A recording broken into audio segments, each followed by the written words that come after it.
Before today, ProPublica had already revealed the previously undisclosed luxury vacations and private jet travel and real estate purchases that were benefiting Supreme Court Justice Clarence Thomas and his family and were paid for by Texas billionaire Harlan Crow.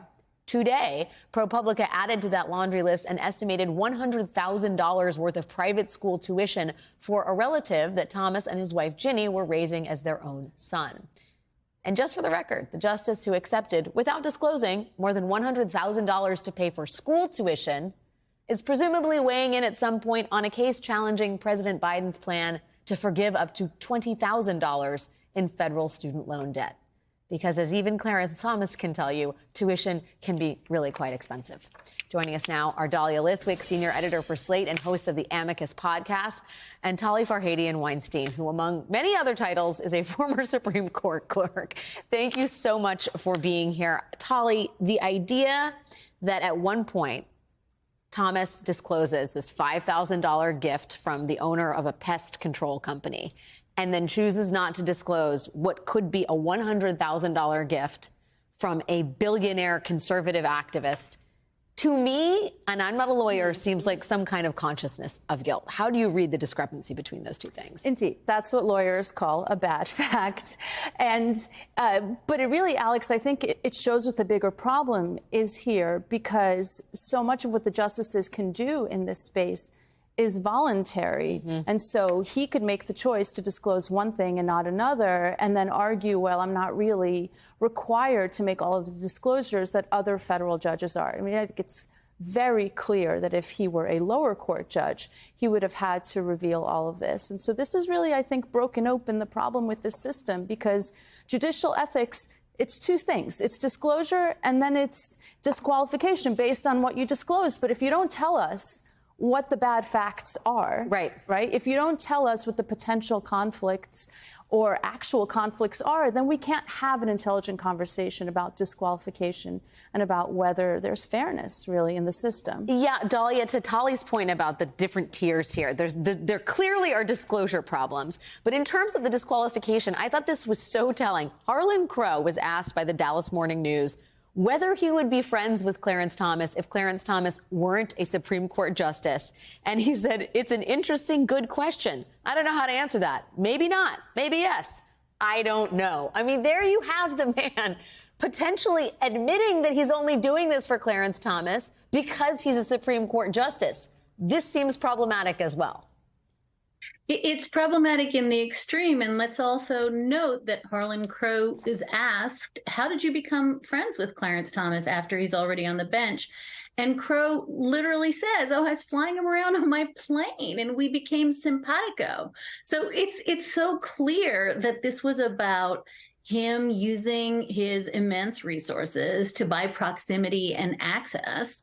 And he cops to that. And so it's just to keep hearing them say, no, we're dear, dear, dear friends. We're dear friends when they are not lifelong friends. This is somebody who has curried access and favor and someone else who's been the beneficiary of that. And even though they may be dear, dear friends today, it doesn't change the fact that the relationship is predicated on one person wanting something and another person being a justice on the U.S. Supreme Court. Yeah, I got to ask you, Tali, because you clerked, the idea that a Supreme Court justice is riding around living the life of insane luxury that is unfathomable to even a lot of very rich people on a trip to the Caribbean. This is the sort of the person for whom Clarence Thomas was a legal guardian.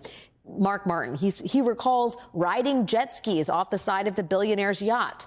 Roughly 20 years ago, Martin, Thomas, and the Crows went on a cruise on the yacht in Russia and the Baltics. They toured St. Petersburg in a rented helicopter and visited a palace. I mean, we're talking about a level of, I'm not going to say corruption, though that is the word that I just said, but a level of gift giving that exceeds like the wildest dreams of many.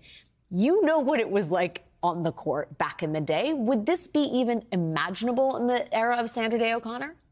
Absolutely not, Alex. I mean, we, as clerks, we get the window into their lives for a year or two. And they're public servants who are living the lives of public servants. You know, I remember when Justice O'Connor missed her flight once and had to wait at the airport and didn't move quickly enough to get to the line to get rebooked on some other flight. I mean, just the things that are part of daily life.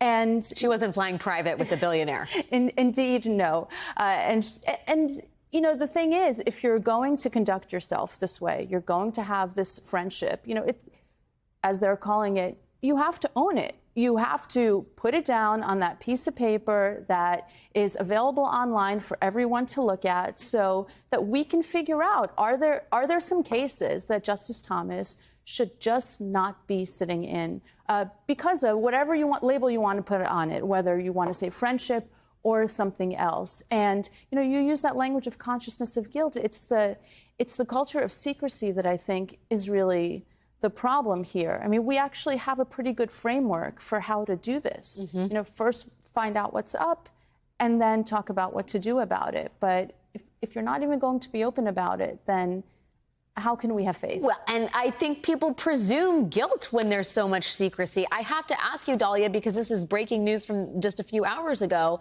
the idea that Leonard Leo, who is the head of the Federalist Society, is effectively asking an organization he's only affiliated with to make secret payments to Ginny Thomas via Kellyanne Conway smacks of the worst kind of cronyism and corruption that we have in this country. How do you read the sort of underground pipeline of cash that is being funneled not just to Clarence Thomas, but to Ginny Thomas? I mean, Alex, I have to say, I thought I was incapable of shock, and I thought this morning's revelations about the school tuition were pretty shocking. And then to get this blockbuster reporting from the Washington Post that puts the lie to the notion that Leonard Leo and the Federalist Society and the groups that he's involved with are just benign debating societies, that they're just friends with the Thomases. I mean, this is kind of the whole enchilada splayed out for all of us to see. And as you say, it's not just that he's saying, quote, no mention of Ginny, of course, on the paperwork. Again, an admission that he knows that would be wrong. But to have this organization that's funneling money through Kelly Conway to Ginny Thomas, and then that this same organization is filing amicus briefs in Shelby County that comes down 5-4 with Clarence Thomas is the deciding vote. This isn't a debate society. This isn't just an organization that's trying to shape or reshape the federal courts. This is an organization, a huge sprawling network of front groups and influence peddlers that is quite literally trying to buy the courts to reshape democracy itself. This is really a five-alarm fire, and I think we should stop calling it an ethics problem. This is way beyond an ethics problem. Yeah, the Supreme Court is in crisis. I will say it. That is what is happening right now. Dahlia Lithwick and Tali Farhadian Weinstein, it's great to see both of you guys. I'm sorry it is under these crisis circumstances. Thanks for your time tonight.